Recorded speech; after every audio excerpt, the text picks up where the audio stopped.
I want you to see this screenshot. This is my portfolio from early 2021. See that number? Just over $100,000. Gone. Poof. It wasn't a hack. It wasn't a rug pull. I did it to myself. I watched it evaporate over a few weeks because I was stubborn, emotional, and I thought I was smarter than the market. For 5 years, I've been in the crypto trenches. I've made life-changing money, and I've lost a life-changing amounts too.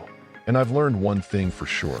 99% of people lose in crypto not because their picks are bad, but because their mindsets are broken. Today, I'm not just giving you advice. I'm showing you my scars and the playbook I built from them. Lesson 1. How my ego cost me $50,000 on a sure thing. Let me tell you about my first big lesson. It was 2021, and I was all in on Avalanche, AVAX. I believed in the Ethereum killer narrative, the subnets, everything. I got in early, around $11. I watched it absolutely explode, running past $50, then $100, and finally peaking near $145. I was a genius. My initial $10,000 investment was sitting at over $130,000 in unrealized gains. My friends were taking profits. The charts were showing a massive blow-off top. But my ego? My ego was screaming, "This is going to $200. You're a visionary. The fundamentals are strong." Then it started to dip. Just a healthy correction, I told myself. It dipped 30% back to $100. Buy the dip, I said, throwing another $5,000. Then it crashed. It fell 70% from its peak, and then kept falling through 2022. I watched over $50,000 of those paper gains completely evaporate because I was emotionally married to the project. I wasn't holding an investment. I was holding an identity. The takeaway, I learned the hardest rule. Loyalty is for dogs, not for trades. The market doesn't care about your conviction. It only cares about price action. Now, I have a ruthless rule. I set profit-taking targets before I enter a trade. At 2 times, I sell 20%. At 3 times, I sell another 30%. I systematically take money off the table. It's not sexy, but it pays the bills. Lesson 2. The FOMO trade that liquidated me. If getting wrecked on a good coin like AVAX was lesson 1, lesson 2 was a masterclass in self-destruction, and it happened with NFTs. It was April 2022. The market was starting to wobble, but the Bored Ape Yacht Club was still the ultimate status symbol. The floor price was sitting at a dizzying 150 ETH. I saw people on crypto Twitter flipping them for quick 20 to 30 Ethereum profits, and I had serious, gut-wrenching FOMO. I couldn't afford to buy a whole ape outright. So, I did something incredibly stupid. I found a platform that allowed NFT fractionalization and leverage.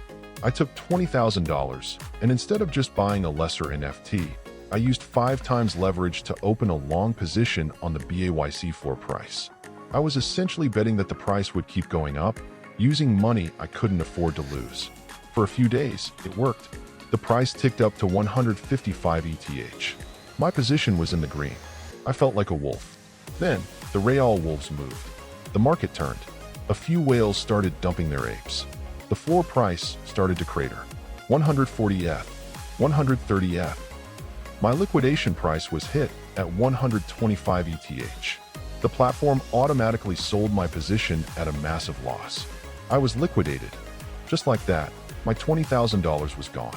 I didn't even get to own a JPEG of a bored monkey. I got a screenshot of a zeroed-out account and a brutal lesson in humility.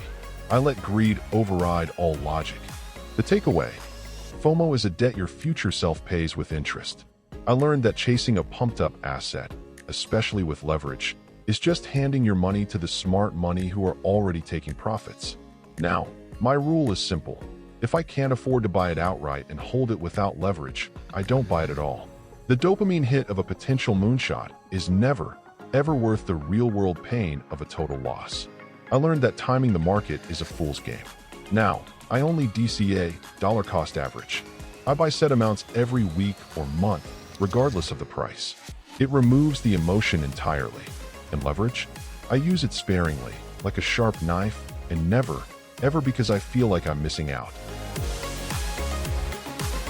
Lesson 3. How I finally learned to read the real charts, the macro. After these losses, I thought the problem was my technical analysis. So I studied harder. I knew every indicator. But in 2022, the whole market collapsed and my great technical setups all failed. Why? Because I was ignoring the big picture. I was so zoomed in on my 15-minute, 1-hour candlestick charts that I missed the Federal Reserve turning off the money printer. I learned that when the Fed raises interest rates, risky assets like cryptos always suffer. The takeaway: timing beats tech. You can be right about a project, but get destroyed by bad macro. Now, my first step isn't looking at a crypto chart. Macro is the tide that lifts or sinks all boats. Don't fight the Fed. The synthesis: building a winner's minds. So, after losing 6 figures and 5 years of my life to this, what's the actual playbook?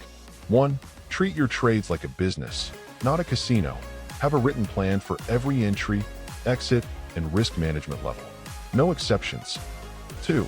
DCA is your shield. Profit-taking is your sword. Consistently build your position without emotion and systematically harvest profits without regret. 3. Master macro, not just memes. Understand the financial world outside of crypto. It's the #1 skill that separates amateurs from pros. 4. Your network is your net worth. The best alpha doesn't come from paid groups. It comes from trusted circles where you share real, unfiltered research. The goal isn't to be the guy who got lucky on one trade. The goal is to be the guy who is still here and still profitable in 10 years. Conclusion: the secret to winning in crypto has nothing to do with crypto. It has to do with you. It's about discipline over dreams, patience over hype. I had to lose $100,000 to learn that. You don't have to.